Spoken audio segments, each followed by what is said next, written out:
voyage au cœur de la vie, ici et ailleurs. Space, en partenariat avec l'Agence spatiale européenne. C'est ici, dans cette pièce, que nous parviennent les demandes d'activation de la charte via des formulaires qui sont envoyés par fax et un appel téléphonique de confirmation pour déclencher la charte. La Charte internationale Espace et catastrophes majeures est entrée en vigueur en 2000 à l'initiative de l'Agence spatiale européenne. Un système qui regroupe plusieurs agences du monde entier et fournit dans l'urgence une aide pour améliorer l'efficacité des secours lors d'événements graves. Les signataires de la charte se sont engagés à mettre gratuitement à la disposition des pays touchés leurs moyens d'observation par satellite. Nous avons un seul numéro de téléphone pour tout le monde. Il fonctionne 24 heures sur 24 et 365 jours par an. C'est le numéro que les agences doivent appeler. C'est pourquoi nous y faisons tout particulièrement attention. Nous programmons les bons satellites, nous fournissons les bonnes données et nous nous assurons que cela suit derrière. C'est un mécanisme très simple et d'ailleurs je pense que c'est la clé de la charte, la simplicité.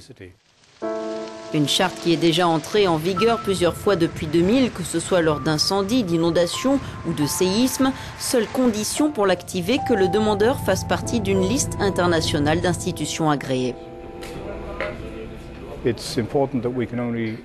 C'est important en fait que la charte soit activée de façon raisonnable alors qu'elle a beaucoup servi ces derniers temps. Au départ c'était environ une fois par mois mais maintenant c'est plutôt une fois par semaine. Ces 10 dernières années on a dû activer la charte environ 300 fois. Un exemple très récent, le tremblement de terre à Haïti. Direction Frascati, non loin de Rome, en Italie. Ici, dans cette salle de contrôle de l'ESRIN, le centre d'observation de la Terre de l'ESA, l'Agence spatiale européenne, on peut observer directement les satellites qui entrent en action.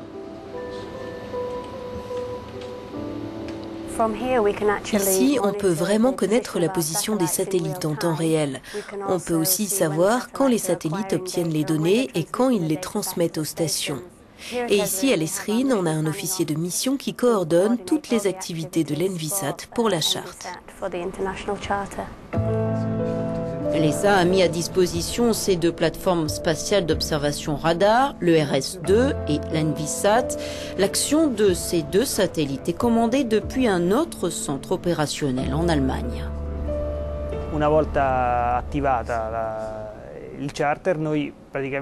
Une fois que la charte est activée, on passe en revue toutes les demandes. Et quand le planning est prêt, on envoie toutes ces données à l'ESOC, le centre de contrôle situé en Allemagne. C'est là que les ordres sont envoyés au satellite pour une nouvelle mission d'observation.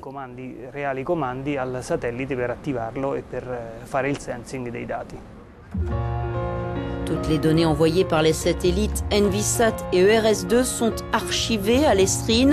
Elles seront ensuite des références et des bases de données pour toute activation future de la charte, et cela en n'importe quel endroit du globe.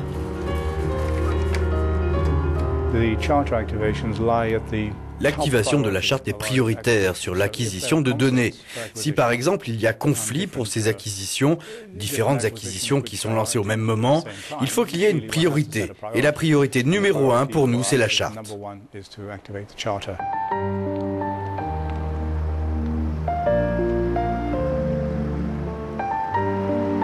À Strasbourg, voici maintenant l'un des acteurs qui va directement exploiter les données satellitaires. C'est le CERTIT, un service que l'on pourrait définir comme un pourvoyeur de cartographie rapide. Efficacité et rapidité sont ici les maîtres mots. L'appel se fait sur un téléphone de crise, donc avec une astreinte. Et cette astreinte se répercute sur 2 ingénieurs qui doivent en 2 heures de temps pouvoir être mobilisés pour traiter les informations qui nous arrivent. On est un peu comme une caserne de pompiers, hein. Les pompiers sortent quand on les appelle, mais pour être performants quand ils sortent, il faut qu'ils aient les équipements, les personnels et l'entraînement qui va bien. Donc on fonctionne un peu de la même manière. En Europe, le CERTIT se répartit les tâches avec le DLR, l'agence spatiale allemande, et avec l'UNOSAT, l'agence des Nations Unies située à Genève. Ensemble, ils conjuguent leurs efforts afin de fournir dans l'urgence les cartes possibles des zones affectées. Une image, c'est une série de chiffres qui se promènent généralement entre 0 et 256 valeurs, hein, que l'on va... Voilà, c'est une série de chiffres, donc c'est pas très parlant une série de chiffres.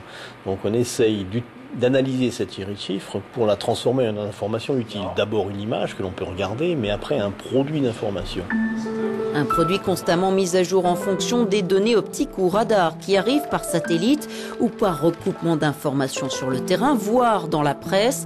L'impératif est de pouvoir se reposer sur des éléments de référence. C'est important d'avoir des archives afin de savoir comment la ville était construite avant la catastrophe. C'est aussi primordial d'avoir des images de la catastrophe aussi vite que possible. Par exemple, lorsque des gens se rassemblent dans un lieu, vous pouvez souvent voir des petits éléments apparaître, des points sur un terrain de football par exemple. Et ce sont probablement des tentes. Vous pouvez voir l'aéroport, le port ou le centre-ville.